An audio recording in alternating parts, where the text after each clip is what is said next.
Hello friends, welcome to Liya life channel. வீடியோக்குள்ள போகிறதுக்கு முன்னாடி ரெட் கலர்ல இருக்க சப்ஸ்கிரைப் பண்ணி ப்ரெஸ் பண்ணுங்கள். அப்படியே பக்கத்தில் இருக்க பெல் ஐக்கானை கிளிக் பண்ணிக்கோங்க. அப்போ தான் நம்ம போகிற நியூ வீடியோஸ் நோட்டிஃபிகேஷன்ஸ் வரும். வாங்க நம்ம இட்லி மாவில் வச்சு இன்றைக்கி எப்படி போண்டா பண்ணலான்னு பார்க்கலாம். அதுக்கு நான் வந்து 2 கரண்டி இட்லி மாவு எடுத்து வச்சுருக்கிறேன்.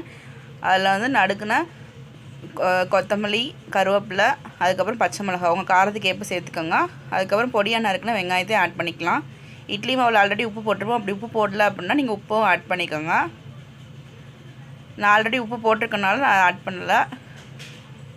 நல்லா மிக்ஸ் பண்ணி விட்டுட்டு அதில் வந்து கொஞ்சமாக சீரகம் ஆட் பண்ணிக்கலாம்.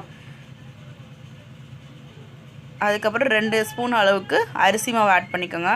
எதுக்கு ஆட் பண்ணுறோம்னா நல்லா மொறுமொறுன்னு இருக்கும், அதுக்காக அரிசி மாவு ஆட் பண்ணுறோம். அதுவும் இல்லாமல் சில சமயம் மாவு ரொம்ப தண்ணியாக இருந்துச்சுன்னா இன்னும் கொஞ்சம் கூட சேர்த்து அரிசி மாவு ஆட் பண்ணிக்கோங்க. ஆட் பண்ணிவிட்டு நல்லா மிக்ஸ் பண்ணி விட்டுடலாம். நல்லா மிக்ஸ் பண்ணி விட்டாச்சு. இப்போ வந்து கொஞ்சமாக பெருங்காயத்தூள் ஆட் பண்ணிக்கோங்க. எல்லாத்தையும் ஆட் பண்ணிவிட்டு நல்லா மிக்ஸ் பண்ணி விட்டுடலாம். இப்போ வந்து எண்ணெய் சூடாகிட்டுருக்கு. இதை வந்து நம்ம இட்லி மாவு போண்டாவை போட்டு எடுத்துடலாம்.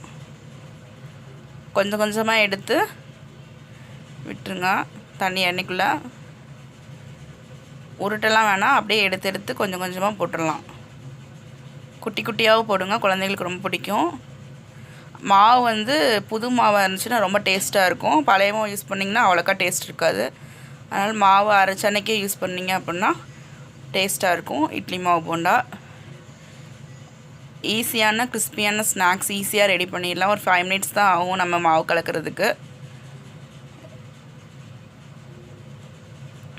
இந்த போண்டாவை நீங்களும் வீட்டில் ட்ரை பண்ணி பாருங்கள். இந்த வீடியோ உங்களுக்கு பிடிச்சிருந்துச்சுன்னா லைக் பண்ணுங்கள், ஷேர் பண்ணுங்கள், மறக்காமல் சப்ஸ்கிரைப் பண்ணுங்கள். பக்கத்தில் இருக்க பெல் ஐக்கான் கிளிக் பண்ணிங்கன்னா நம்ம போகிற நியூ வீடியோஸ் நோட்டிஃபிகேஷன்ஸ் வரும். நம்மளோட இட்லி மாவு போண்டா ரெடி ஆயிடுச்சு. இதை ட்ரை பண்ணி பாருங்கள். தேங்க்யூ.